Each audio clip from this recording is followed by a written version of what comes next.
I just got back from Mexico City on the way home, so I want to share everything I learned from Mexico City consulate tour. We got to meet the consulate general, which was super cool. He came out, introduced himself to each one of us. We all had a good conversation with him one-on-one because it was such a small group, and we also saw how they conducted interviews at least 2 times. We're gonna walk through and see all the consular officers talk to the applicants, and we got to see how they process everything, the technology behind the scenes, the officers that do every single process from the moment somebody keys in their DS-160.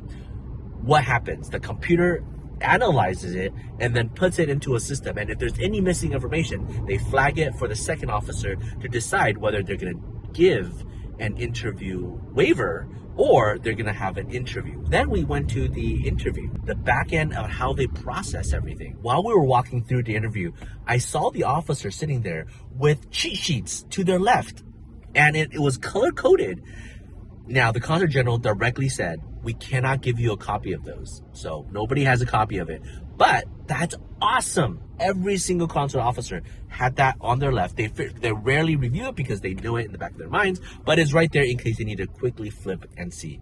Love it. One of the things I learned, and I knew this, but I didn't know how crazy they actually implement this, is that each consular officer's decision is sort of final.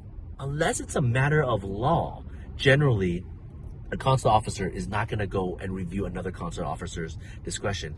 It's kind of like how we have a jury system. We're just using normal people with their normal understanding of life, adjudicating these visas and categories.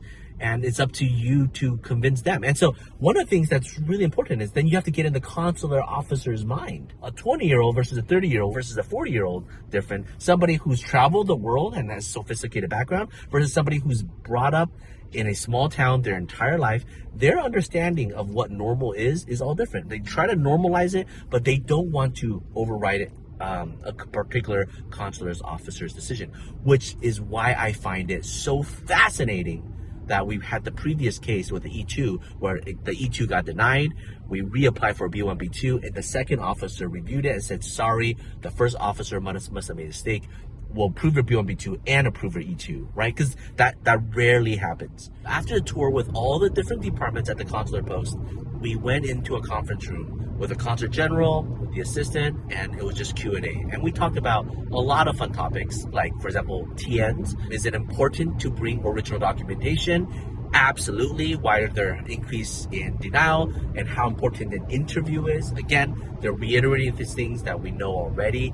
Really train up your clients to go see the officer. Here's actually something pretty interesting that we've actually implemented. The consul general said if he was running a law firm, he would have a station that's completely designed in the form of a consulate interview or, a CBP interview. And that's where the client has to sit and practice how to talk. Because so much of the denials that he sees is because the clients just cannot talk correctly. When we're asking, like, do you need original documentation for B1, B2, a lot of that stuff, the answer is actually no, right? Like, you bring your copies, it's much more important to explain. Now, some officers do want to see it. So if you have criminal records, bring certified copies, that for sure helps. What's much more important is your ability to articulate, to explain your intent to the US, your home ties, etc. And so this tour really opened my eyes to what is the core of our job.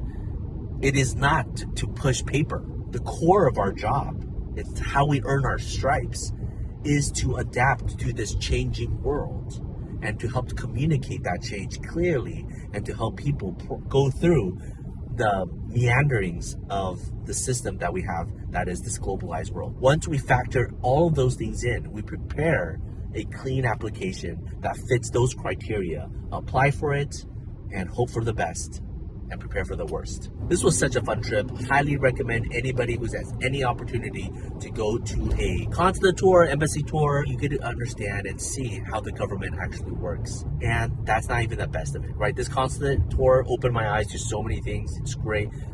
But the people that I got to go with, phenomenal. Came in for the knowledge, but left with friends. So happy to share this with you. And I'm about to get home. See ya.